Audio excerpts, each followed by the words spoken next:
Hey everybody, it's John Barrowman here, and you are listening to Tomorrow's Legends with Martin the Flash, Harley Quinn, and X-Force 11. Now you all may know me as playing Malcolm Merlin, and here's a little something for you. Every warrior must learn the simple truth that pain is inevitable, suffering is optional. If you haven't noticed, the ship is in desperate need of maintenance.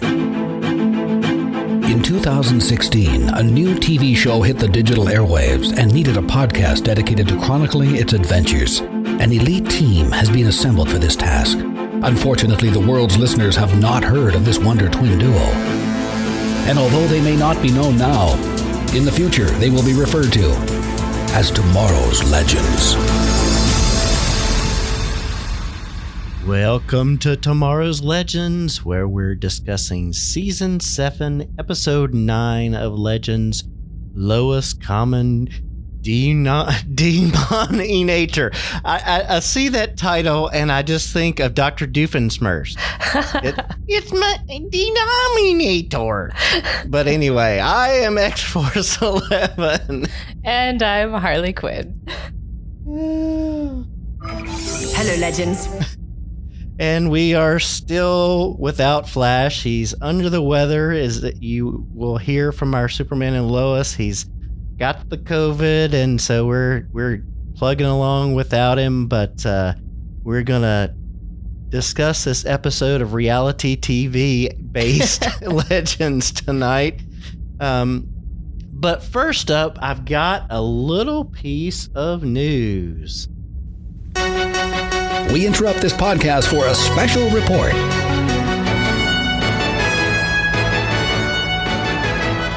So, the Legends Writers Room announced today that they, along with the other Arrowverse writers, are doing a 6-comic crossover. And it's going to have Legends, Flash, Stargirl, Superman and Lois, and Batwoman, but not Naomi. The interesting thing is this will be set on Earth Prime, and it's bringing Stargirl to that Earth. So I'm not sure how they're going to get her there, and if we're going to hear something about that in the next season of Stargirl or not. But I'm looking forward to this. I didn't see a release timeline yet, but we'll keep an eye on things and definitely let folks know when that comes out. Yeah, that'll be fun. I had not heard about this. It might be kind of nice to have a big crossover again. We haven't had one for a while because we haven't really been able to do that. So I also am very curious how they're going to get Stargirl to our Earth, to Earth Prime. Yeah, indeed. All right, so let's get into this episode with our ratings. I gave this one 7.5 reality shows from hell. This was much better than last week, but I still don't think it's quite up to Season 7A standards yet. I liked some of the personal growth we got from several of the characters, particularly Bayrod. But a lot of those tropes in this episode got me frustrated at the Legends. But wasn't that the point of the storyline? I don't know. It was kind of a mixed bag. Some reality TV shows I like, some I don't. But you know, it's there for the drama, and so it's up from last week, definitely for me. That's funny. Yeah, no, I would agree with that. It's definitely was a much better episode. I gave this one 8 question marks because I couldn't think of a snappy title that I wanted to give it. I saw you guys both incorporated reality TV into your ratings, and I was like, well, I was going to do a spin on that as well. So I just couldn't think of anything else. But anyway, I kind of wasn't sure about this episode at first. As I'll share, the first couple of scenes were a little hokey, but as it went on, it was goofy Legends, but it was very well done. I really, really ended up enjoying it.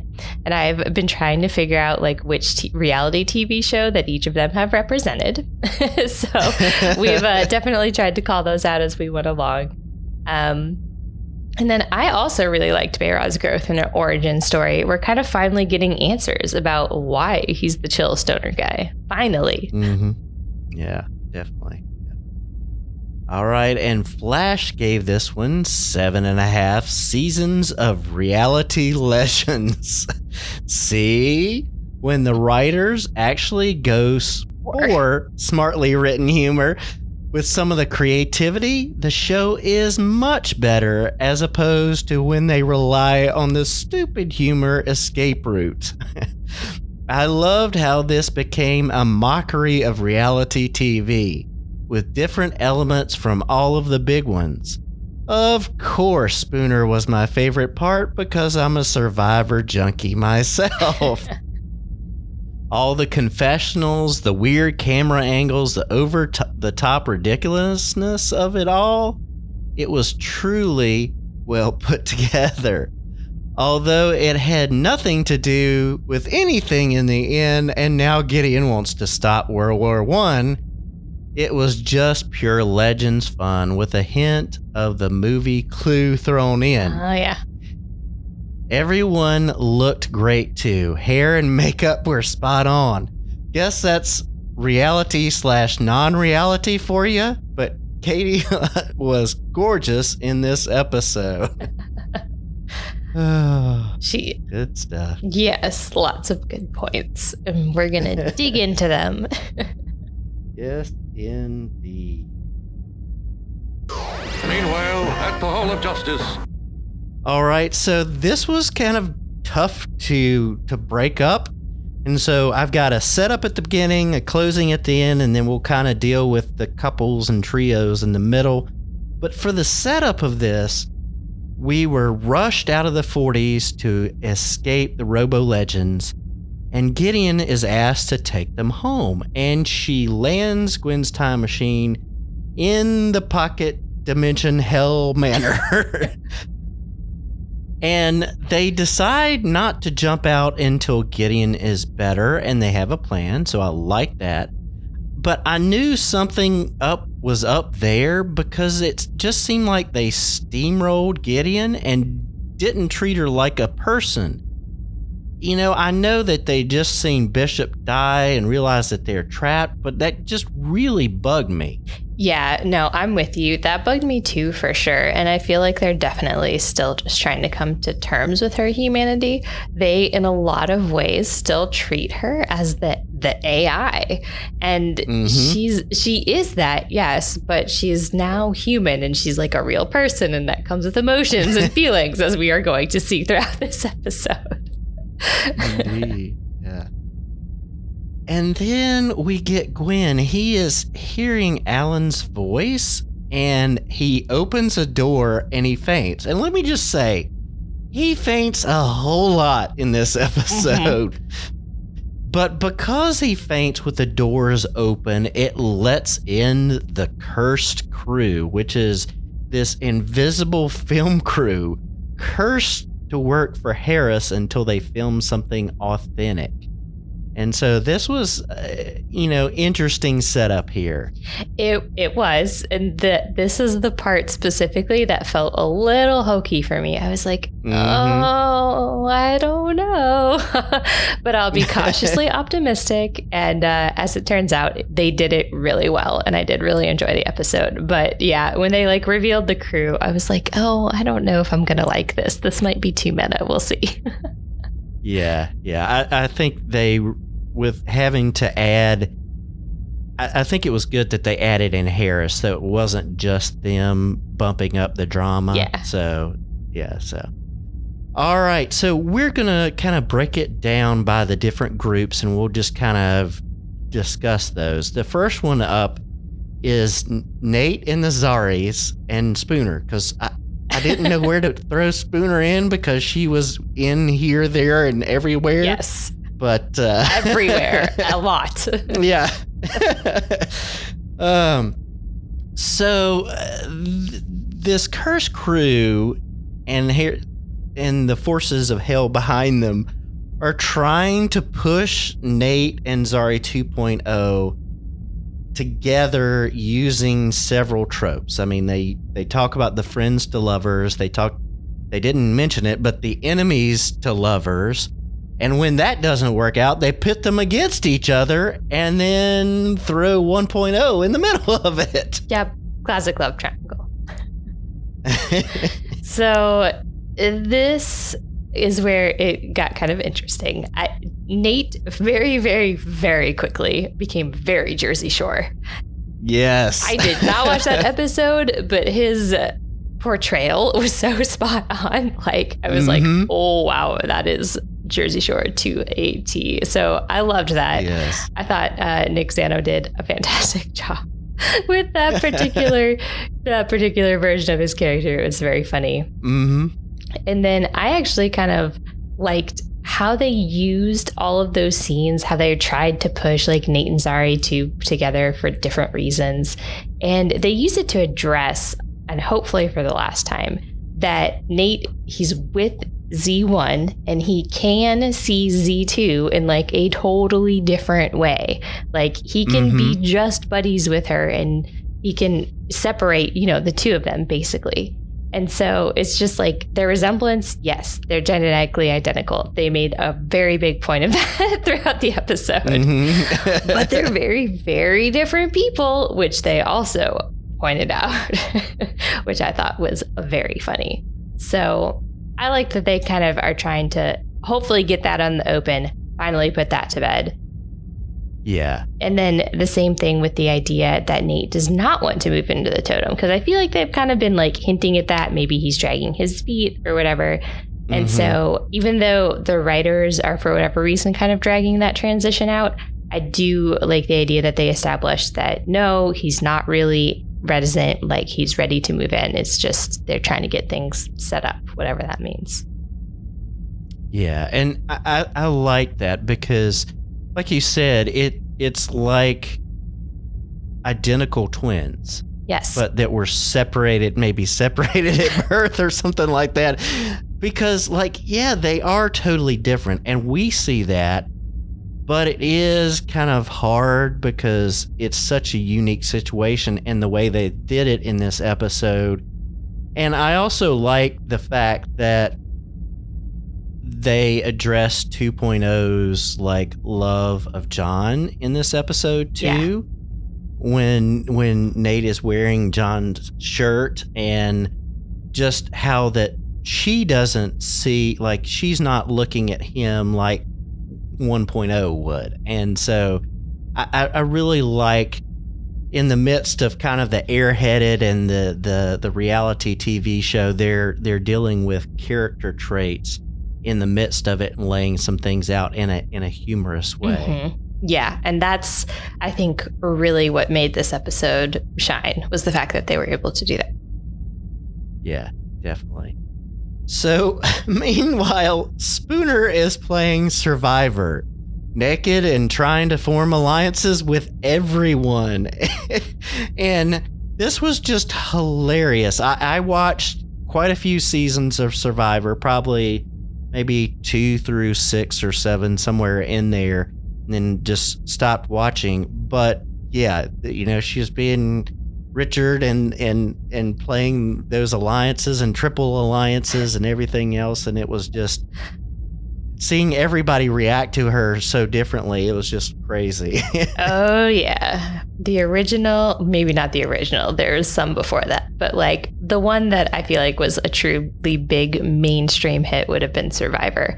Now, I didn't watch a ton of it, but you'd have to have lived under a rock for the last 20 years to not know what Survivor is. Yeah, definitely. So I definitely really liked this as the running gag. It made sense with her personality that she would totally vibe with Survivor, and it made for some very awkward and very funny moments throughout this entire episode because she was running around naked the whole time. Yeah, and the fact that even afterwards, she hadn't put her clothes back on yet.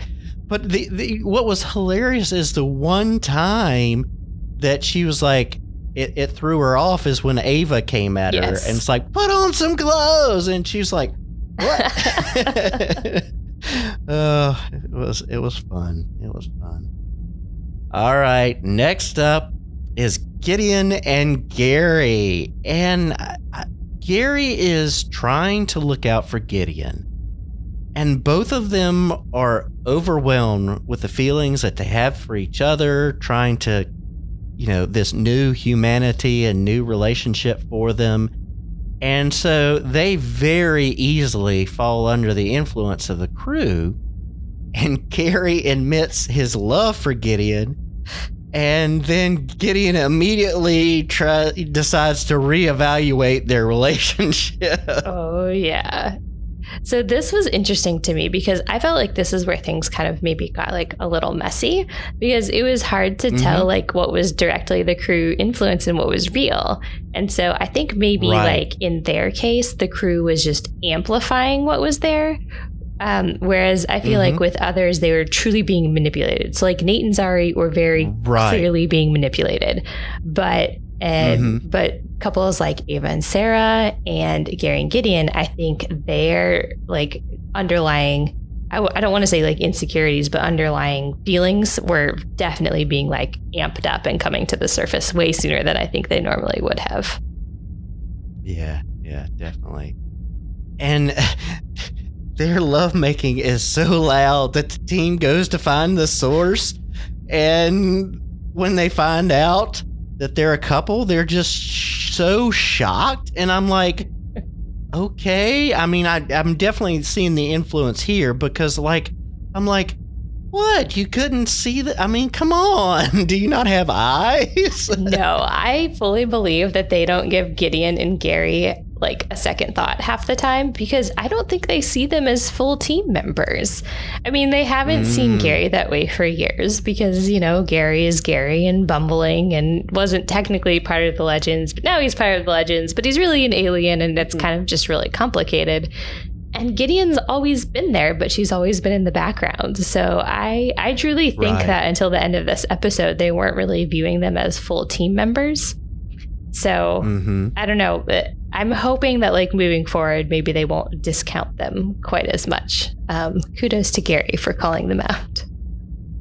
Yeah, I agree. And we get our first confessional here, a la the real world, because Harris is egging Gideon on to drop her emotions. And oh my goodness, she comes in that Robert Plant-esque, music video with the black dress, the red lipstick, and breaks up with Gary. And then Harris just uses her as a tool to cause drama and wedge people apart the rest of the episode. He's like her in there and to just cause that drama. That was hilarious. Oh yeah. No, I thought that was well done and I really enjoyed it.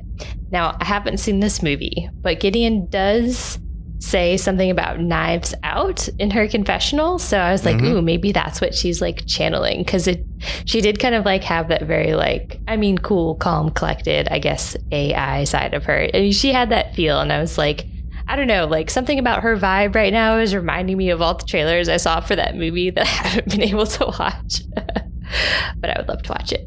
But anyway, she definitely like was, I think, in these moments, maybe thinking a little bit more like evil Gideon. I mean, maybe not quite on that level, but she definitely had kind of left human Gideon behind for a little bit.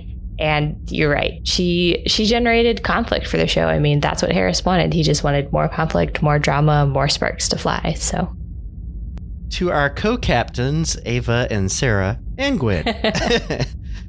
So Ava is typical Ava. She wants to find some sort of control and get a handle on everything and start putting things into place so that she's more comfortable. And so she makes a murder board. And this was hilarious, just looking at all of the, Hooverbot and, evil Gideon, good Gideon, all the different stuff. I couldn't see them all, but it was fun kind of seeing her back to doing the murder board type of stuff. So oh yeah, and that it was very much like Beautiful Mind / Charlie Day, that It's Always Sunny episode where they like do a spoof on A Beautiful Mind. Oh man, that's exactly what her murder board reminded me of. It was very complicated. There was strings all over the place. I was like, what is happening right now? So try as I might, I couldn't quite pinpoint a reality TV show for her. And maybe that's just because I quite honestly don't watch much reality TV. She did, however, say she was channeling her fake memories of her mother, which I found to be hilarious. So I don't know if that was it or if there was another TV thing.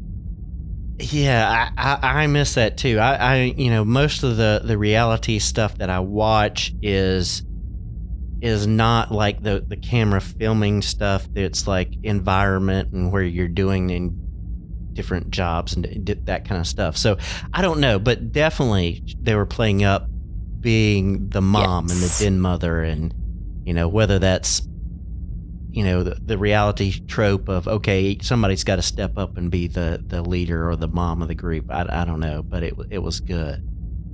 But Sarah goes all Real Housewives and wants to run away to Cabo and party. And this was hilarious because it is so unlike her in any way, shape, or form. It was just, I know she had to have been having a blast playing somebody so different than the dark and gritty assassin and the reluctant captain. It was hilarious. I agree. I very much enjoyed her character. She was hands down one of my favorites for sure. And she's actually the first one that we really see start to transform, because her and Ava are talking. They're talking about setting up a murder board. They're walking through. She grabs a glass of wine and she's putting on the earrings, and you just very subtly watch her change. And then all of a sudden she's just talking and acting like a total Valley girl and like, I'm so ready to go on vacation. And I loved it. It was hilarious. Oh, yeah. It was hilarious just to see her play that way and really standing up in a way for Sarah, but still like not wanting to get caught. She's so caught up in the vacation planning. Yep. That she agrees to give Gwen one rescue a person card. And this was, she's writing it out on the sticky, and it was just hilarious. And he takes that to heart. But like hearing the fact that she did this pushes Mama Ava over the edge with anger. Like, she can take some of the stuff, but what do you mean? Oh yeah, no, that totally pushed her over, and it was really funny. Like, this whole scene is just complete chaos because you have Ava like freaking out and like trying not to listen to people. You have Sarah like, no, but babe, it's like, it's okay, and I'm so sorry, and like that whole thing. And then Gwen is in the background, but blah blah blah blah blah. And then Spooner, you just see Spooner. She's just naked. And I don't even know if anyone else was in that scene, but those are the things that stood out to me. It was so funny.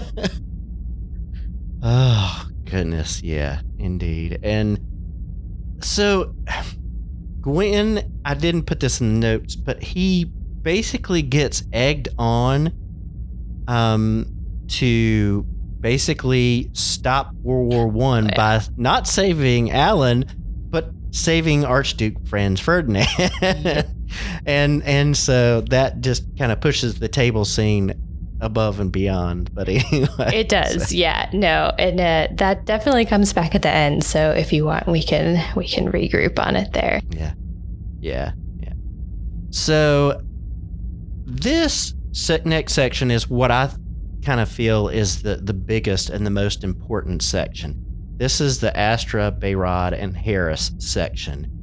And Astra steps up. She gives the team insight and even shows the Curse Crew. I like that she kind of uses her magic quite a few times in this episode to show them.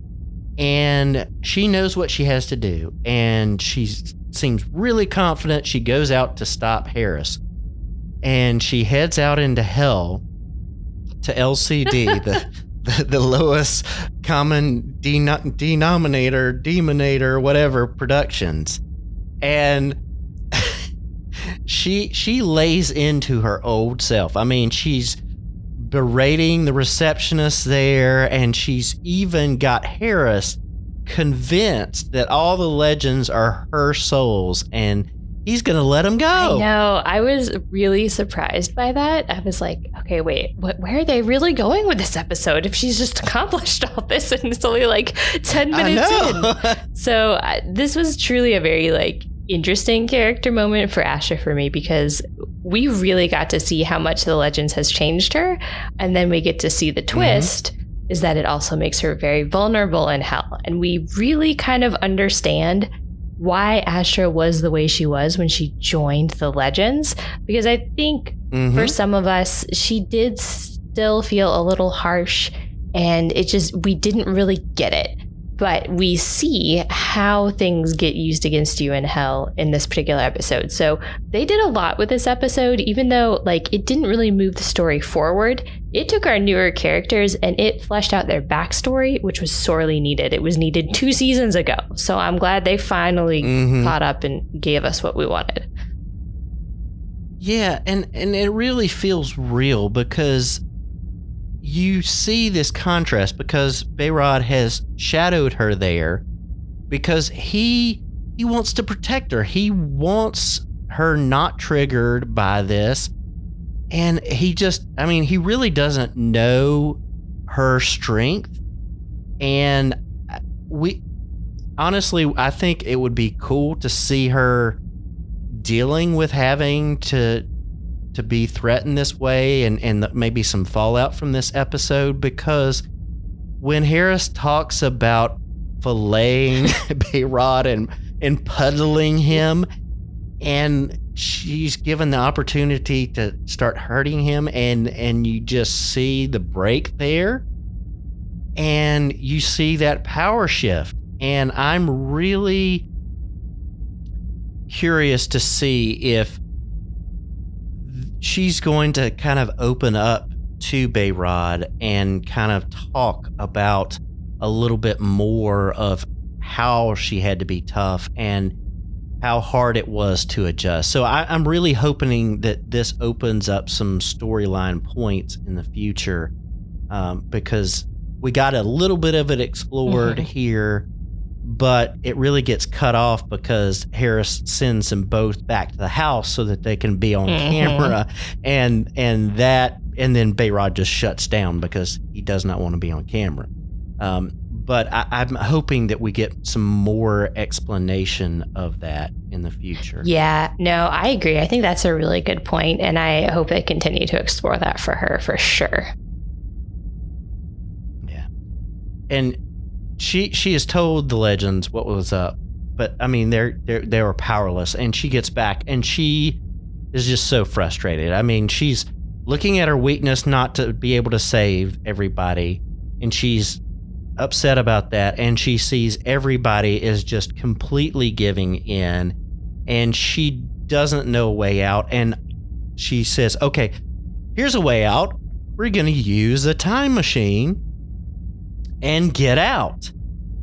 But Gary knows that Gideon is not in control of herself, and that she would probably kill them all if she was trying to get them out. And then we get this totally Scooby-Doo chase where he takes the helmet and is running around and everybody's chasing, and then he eats the control helmet.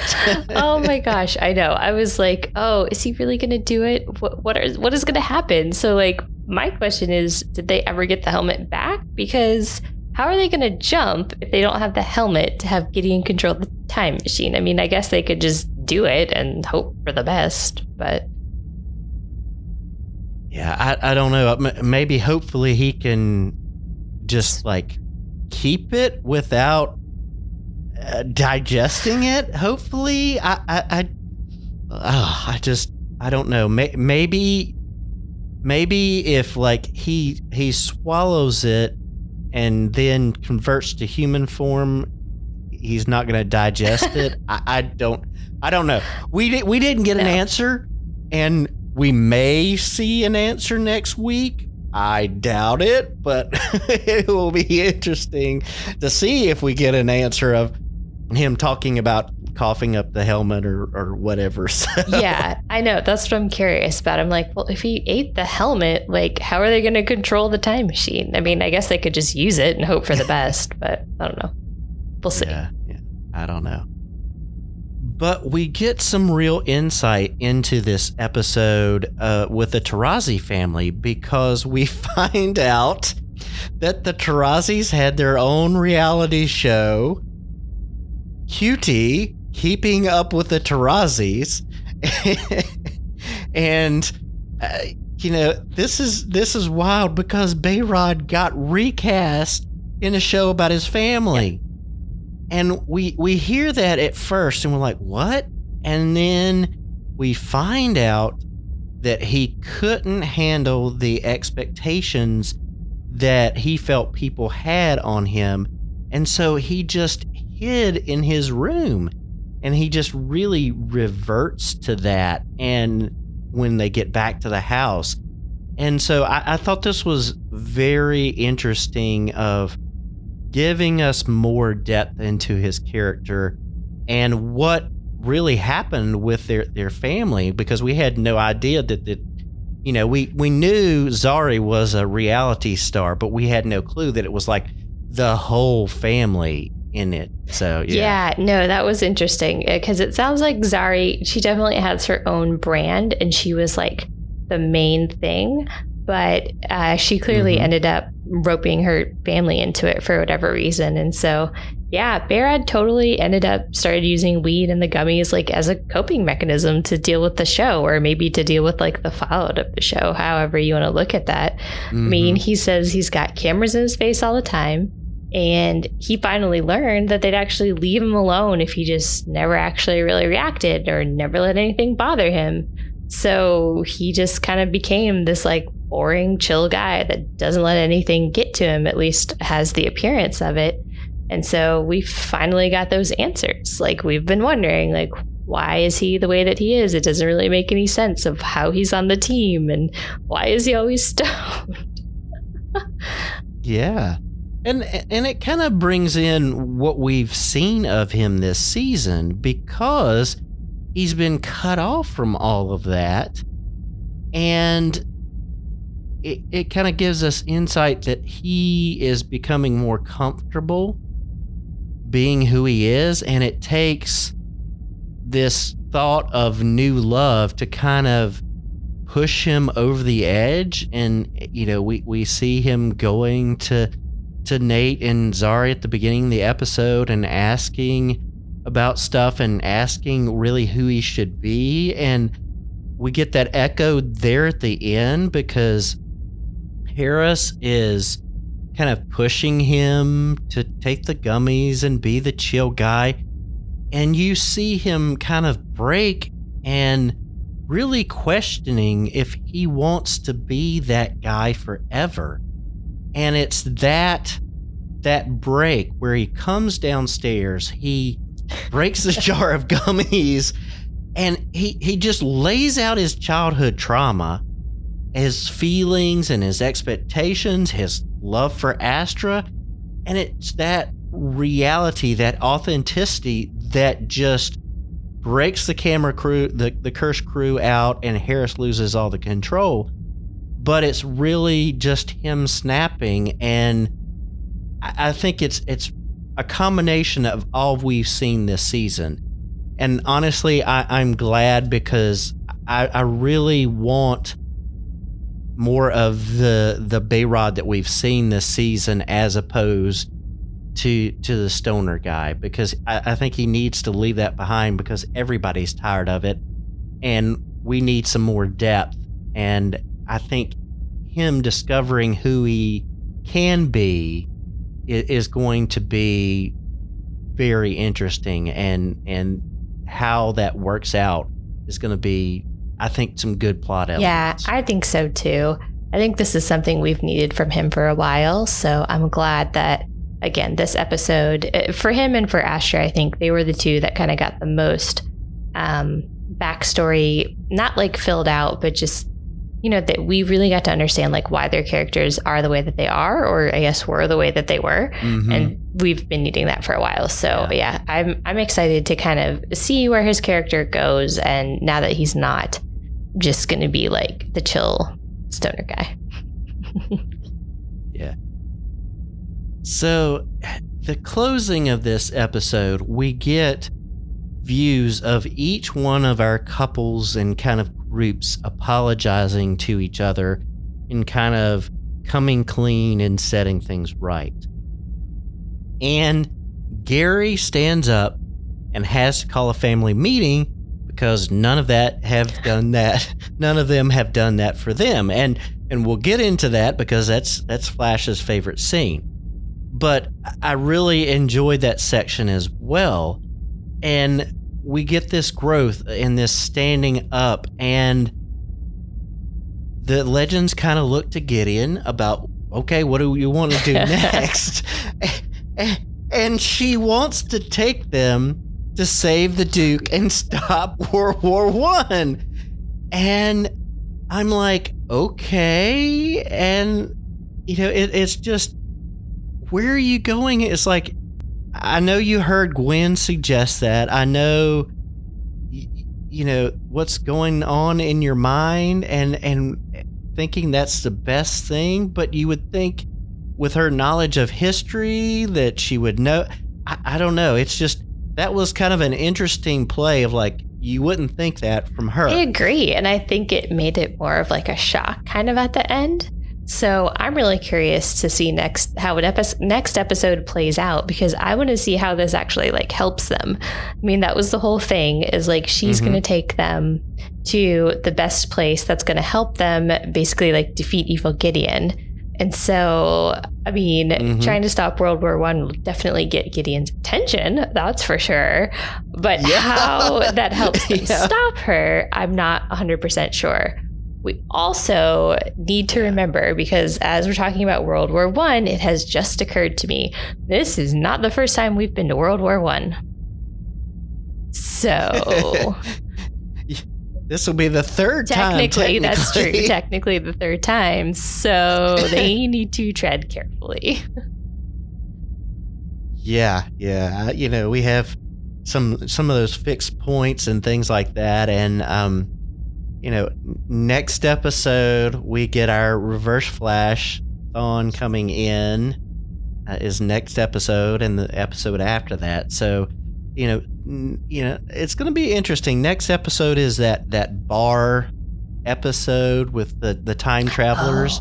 And so I'm like, how is that going to play into going to World War I, and how are we going to interlock those stories? I don't know, but I'm looking forward to it. But yeah, it's going to be interesting. It's been a wild season, and they've done it really, really well with, in my opinion, the exception of last episode, which I did not care for. Yeah. So. Yeah, I agree. All right. Anything else we want to discuss? I don't think so. I think we've covered it pretty well, and we've got some fun scenes to dig into. All right. Shape out an eagle! All right. So we doing it in chronological order. And so first up is your scene, Harley.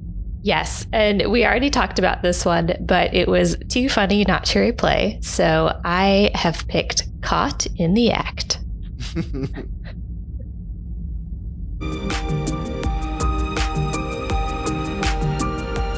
What's happening?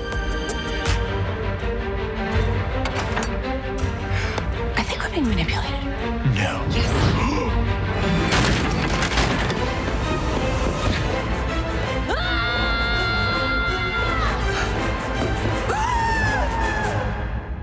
Why are you attacking us? What? Us? Greetings. Oh my. Oh my damn. Why? Oh! Whoa! Whoa! Why are there three God save me. Hi, everyone. This is mortifying. This had better be consensual, Gary. I'm gonna rip off your... It was entirely consensual. In fact, I was the one to instigate our first tryst. All right, well, how long has this been going on? Well, including the foreplay, approximately. No, I mean, when did you guys, first hook up? The Chernobyl nuclear meltdown was our first date. Yeah. Oh, lovely. Sounds very romantic. I guess that's why Gideon's been so unfocused. Yeah, and why we ended up here. Gary said that the manor feels like home, so that must be the reason Gideon brought us here instead of our actual home, because of him. Oh, that's so sweet. That's such a nice thing. This is like a bad reality show. Thank you very much for that. Oh, that was so hilarious. It was. And it was pretty visual, but there was enough going on that you could totally get enough dialogue. Yeah. It was hilarious. I was like, okay, we need to hear this again. Yeah. So continuing with the kind of couples theme, I called this one Taking It Slow. This is at the end of the episode where Behrad and Astra are talking.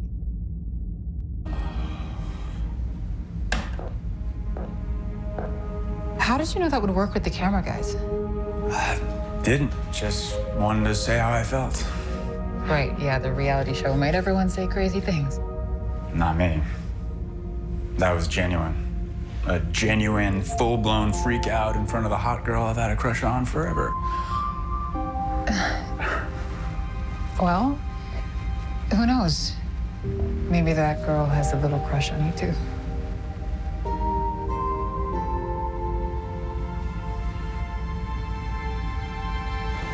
I'm sorry. I'm just in my own head. Is something wrong? Don't you want to? Oh, I want to. Really bad. But I might need a minute to figure out what being unchill and sober is like before I'm the best boyfriend you ever had. If you want to go slow, that's cool. You know, you guys are so dorky. Oh. Scooter! The cameras are gone. Oh. No, I got so comfortable, I didn't even realize it. House meeting! Clothes, Scooter, clothes. I had to include it. Yeah, that was hilarious. But yeah, I really like that Behrad wants to take things slow and really find out who he is before he jumps in full force. And I think, like I said earlier, hopefully she's finding out who she is before they jump into things too. So, because honestly, she's got to be vulnerable in order to really be in that type of relationship. And we've seen the friendship aspect of her and Spooner, where she's had to adjust to be vulnerable to be in that type of, friendship there. So I'm good with them taking the time to do that. So I like that little section there. So. Yeah, no, I did too. And I agree with your points. So I'm kind of glad that they are going to have them take it a little bit slow because, again, these are two characters that we do really need more fleshed out. Ironically, Spooner's been with us for less time, but they were able to flesh her character out more last season than they've fleshed out Astra and Behrad in the last two. So yeah, I'm glad to see that finally happening. All right, well, we're going to end it off with Flash's scene, which also, coincidentally, is basically the end of the episode, and it almost literally continues the scene that we just watched. So I included a little bit more than what he just said here because there just was not a good place to cut this off. So we've kind of more or less got almost the whole ending scene. So here we go. Yeah. And so he took mine. And so I had to okay, I'll back mine up a little bit and we'll just roll right into each other. So here it is. Gary, the reality show is over. Yes, and I, for one, am very pleased. You call that entertainment? No, I don't. No, we're having this house meeting because there are apologies that need to happen. Gary, it's okay. Gwen and Sarah and I talked it out. Yeah, and Nate and I are besties again. No, apologies to me and Gideon, you jerks. She wouldn't have had to switch over to robo mode if you guys didn't make her second guess herself and then make her feel guilty about our relationship. Thank you, Gary. I've noticed that you've all found love in some of the most chaotic of times, and you've still done your jobs with terrific aplomb. So, no, the fact that you think that Gary and I cannot find comfort in each other's sweet embrace, it's a bit hypocritical.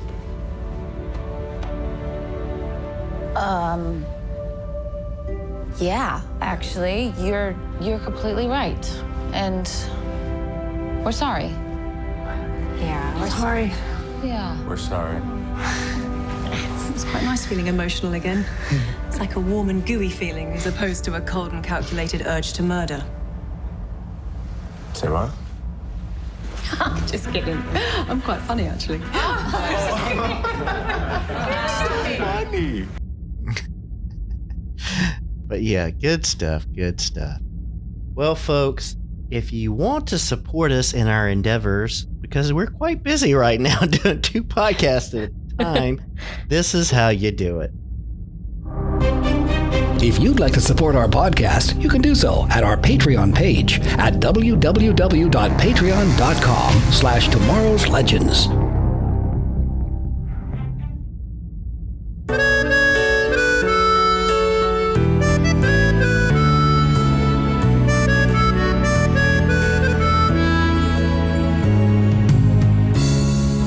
Teardrops rolling down our faces, sitting here longing for the sound of your text. Feedback, it's time for feedback. Whoa, whoa, please feedback and show us some love.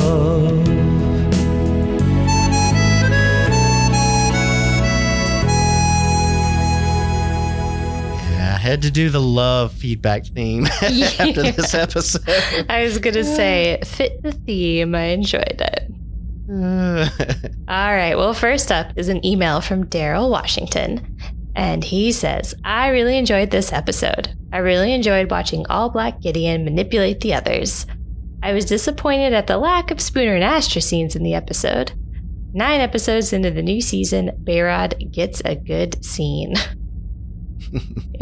These writers really take their sweet time doing character development. I found the religious censoring so funny. Yes, oh my gosh, we forgot to mention that. That was hilarious. I love that. Because you can tell when the camera crew got there, because like, he's doing the sign of the cross earlier, no censoring, and then when they get there, they're censoring that. They're bleeping out God and heaven and everything. It was hilarious. It was so funny, the whole prayer, and it's like half bleeped out. I was like, oh my gosh, this is so funny. Sorry, Daryl, sent us on a tangent. All right, he finishes up, quote, we can take it slow, unquote, literally almost the anti-mantra for a relationship on a CW show. Yeah, unfortunately. Yeah. But kind of refreshing, so hopefully they stick with it. Yeah. Fingers crossed. All right, next up, we've got an email from The Watcher. Hi, Legends. This is The Watcher. Back, and I have a few thoughts on the latest episode. I know my thoughts about last episodes didn't align with yours, but I hope you enjoyed this episode more. We did. I loved this episode, and it was probably the funniest Legends episode I've ever watched. The character dynamics were strong, and the acting was so well done. I particularly loved Katie's Real Housewife, Sarah. I'm going to spotlight Cheyenne's performance as Bayrod as the MVP of the episode, because he really owned the episode when he came in and stopped the chaos. Bayrod finally said what we've been wanting him to say forever, and I'm so glad that they are focusing on building his character now that he's sober before jumping him into a relationship with Astra so soon. This was my favorite episode of the season, and while I do have to wait until the finale, I think this could very well become my favorite season of the series. And I'm agreeing with you there. So far, it's edged out season 2 for me.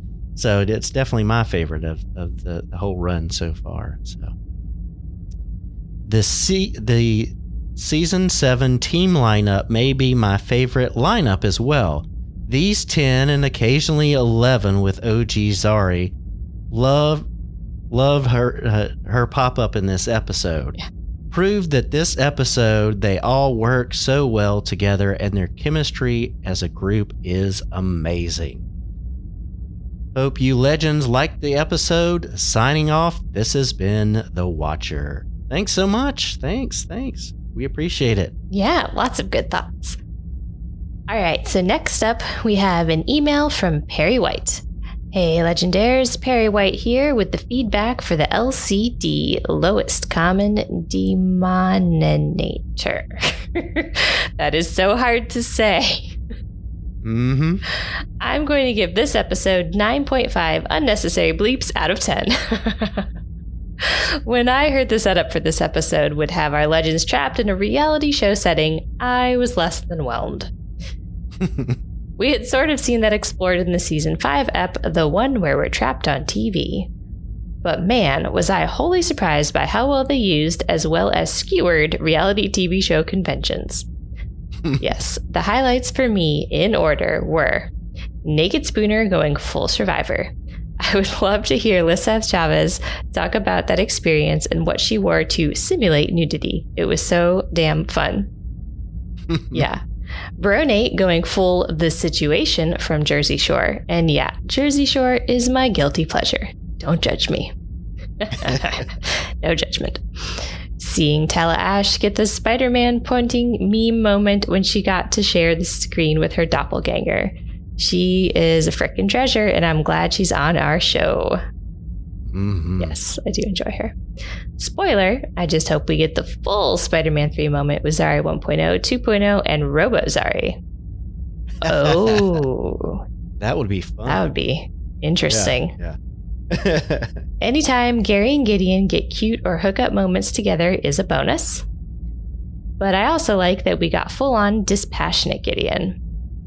Really is fantastic to see Amy Pemberton's range playing such a sweet fish out of water Gideon, and with just a perfect shift in tone playing a calculating Gideon that, in her words, could kill them all. You totally believe both incarnations of the character, and that's to Miss Amy Pem's credit. Mm-hmm. Here's where I think they dropped the ball, though, and it's pretty significant because it was the climax of the narrative and the episode. While it made absolute sense for Bayrod to be the one who cracked the demon reality show curse, especially since he's actually lived through a reality show nightmare, the scene itself was not very convincing to me. Unfortunately, that falls at the feet of the actor as well as the writers. Mm-hmm. To make the character the center of such an emotional plot point was a good idea. I just didn't buy the execution. I didn't believe the tears. I didn't believe the epiphany he had. It just fell flat to me. And because of it, it didn't seem like it was a strong enough moment to actually break the curse. I don't know, maybe I need to watch it again, but my first impression was it just didn't land right. Interesting. See, I didn't get that impression. Yeah, me neither. Strangely enough, though, I do like the way they're portraying his relationship with Astra. They actually seem like two adults, not teenagers, in an angst-ridden love story. Beyond all that, I did love the moments of contrition that everyone had at the end, particularly for Gideon and Gary. I look forward to hearing what everyone else has to say about this episode. By the way, not every episode has to push the plot along. It certainly was a bottle episode, but it was done well, and it was so much fun. Until next time, this is Perry White making another deadline, even beating the snow. I'm out. Yeah, and Perry's getting more snow than I am. I may be getting a few flakes, but he's down east of me, and which is wild in North Carolina when the east gets more snow than the central and the west. So yeah, that is pretty good crazy. Stuff. Yeah, good stuff. And closing us out, we've got some Facebook feedback from Bianca. Okay, I watched this episode in the morning before work. The only bits I like were Bayrod's. That's it. His realness was refreshing. I truly hope that we don't see the chill version of Bayrod for a long while. Gideon and Gary was cute, but the typical gang reaction was tiresome. Yep. Overall, these last 2 episodes are extremely disappointing for me. It's telling that I don't mind missing watching it live and reacting. If things don't start to get better, I may have to put off finishing the season until it's over and can catch up at the end. This episode gets a 1.5 out of 10, and that's solely for Bayrod and Gideon Gary. Ouch. Ooh, Bianca, I'm so sorry. I am too. That's hard to watch when you really just don't vibe with the episode at all. But yeah, I mean, I felt that way last week, and I've definitely felt it last season. Yeah, with the This Is Gus episode, so God. I can identify, but we'll hope that you stick in there and that they kick it back up a notch or two, so you keep watching. But we're grateful for your thoughts and your feedback. Yes, absolutely. Thanks for telling us anyway. All right, so if you want to leave us feedback, this is what you got to do. If you would like to be a part of the show, you can send in your feedback to tomorrowslegendspodcast@gmail.com. You can also reach us on Twitter @tomorrowslegends. We'd love you to join our Facebook page at facebook.com/groups/tomorrowslegends and become part of the community.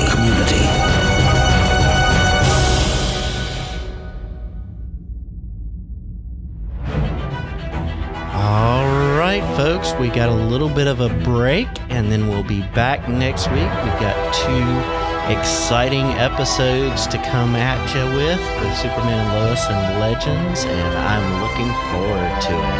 Yeah, I'm looking forward to hopefully the Flash will be recovered and he can join us. We have definitely missed him. Yes. We appreciate each one of you leaving us feedback and being a part of this community. It just makes it so much better. And so we look forward to talking to you next week. This is X-Force 11, so say we all. And this is Harley Quinn. I'm out.